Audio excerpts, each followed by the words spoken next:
বন্ধুরা, প্রতিদিনের মতো আমরা লক্ষ্মী কুটিরের রান্নাঘরের পক্ষ থেকে নতুন একটা রেসিপি নিয়ে এসেছি।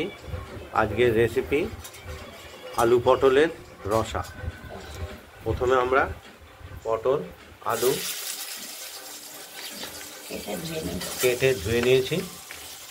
এবার কড়াইতে তেলটা গরম হয়ে গিয়েছিল আগে। এবার আলু পটলগুলোকে আগে আমরা ভেজে নেব লাল করে।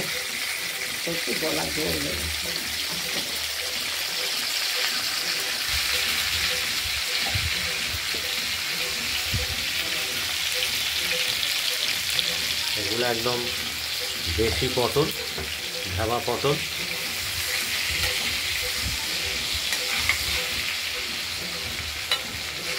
আপনারা দেখতে থাকুন। আর এই পটলের মধ্যে আমরা লাল কাঁচা লঙ্কা, জিরে, আদা, এটা আমরা শিলে বেটে মশলা তৈরি করে আগেই রেখেছি। এইটা দেব কষানোর সময়। পটল ভাজাগুলো হয়ে গেছে, হালকা হলুদ করে ভেজে নিয়েছি। একে একে তুলে নেব।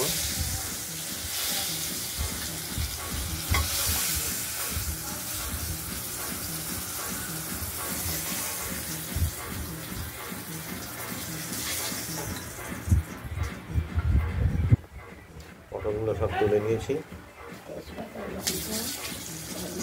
তেজপাতা, দারচিনি, এলাচ আর শুকনো লঙ্কা, এটা আপনার ফোড়ন হিসাবে ব্যবহার করলাম। এরপর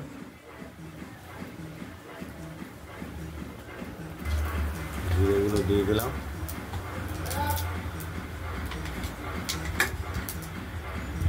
ফোড়নের সঙ্গে আমরা আলুগুলোকে হালকা হলুদ করে ভেজে নেব।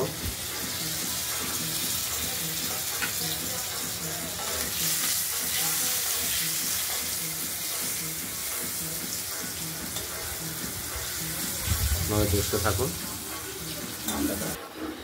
আলুটা ভাজা হয়ে গেছে, হালকা লাল করে ভেজে নিয়েছি।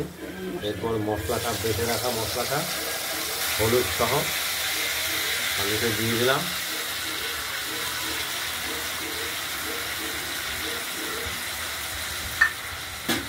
আমরা এবার আলুর সঙ্গে এই মশলাটা কষিয়ে নেব। এবার কষানোর পর হয়ে গেলে আমরা দেখাচ্ছি। মশলা দিয়ে কষানো হয়ে গেছে, তেলটাও বেরিয়ে গেছে। এবার আমরা ভেজে রাখা পটলগুলোর সঙ্গে দিয়ে দেবো। দিয়ে একটু নাড়াচাড়া করে জল দিয়ে দেবো।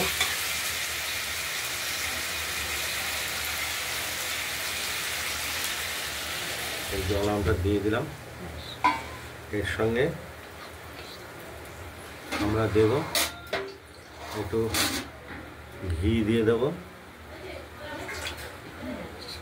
আর এই বেটে রাখা গরম মশলা এটা দিয়ে দিলাম। এগুলো বেটে রাখাই মশলা। এবার একটু ফুটে যখন উঠবে তখন পটলের রসাটা রেডি হবে। এর মধ্যে চিনি ব্যবহার করলাম মিষ্টি হিসাবে।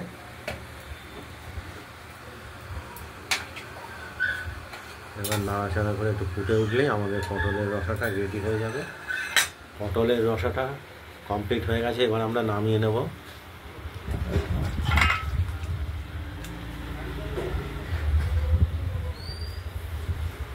বন্ধুরা, পটলের রসাগুলো আমাদের তৈরি হয়ে গেছে, থালায় বেড়ে ফেলেছি। আজ এই পর্যন্তই। আপনারা বাড়িতে ট্রাই করে দেখবেন, করে আমাদের একটা কমেন্টস করবেন, আর আমাদের চ্যানেলটাকে লাইক করবেন। আর জলে পুঁতে রাখবো দুজনে মিলে, এখন তো টিঙ্কু নেই। সাবস্ক্রাইব করে রাখবেন। আজ এই পর্যন্ত। ঠেসে ধরলেই তো মাঠে যাবে। ভালো থাকবেন, সুস্থ থাকবেন। এই পর্যন্ত। অনেক জ্বালিয়েছে।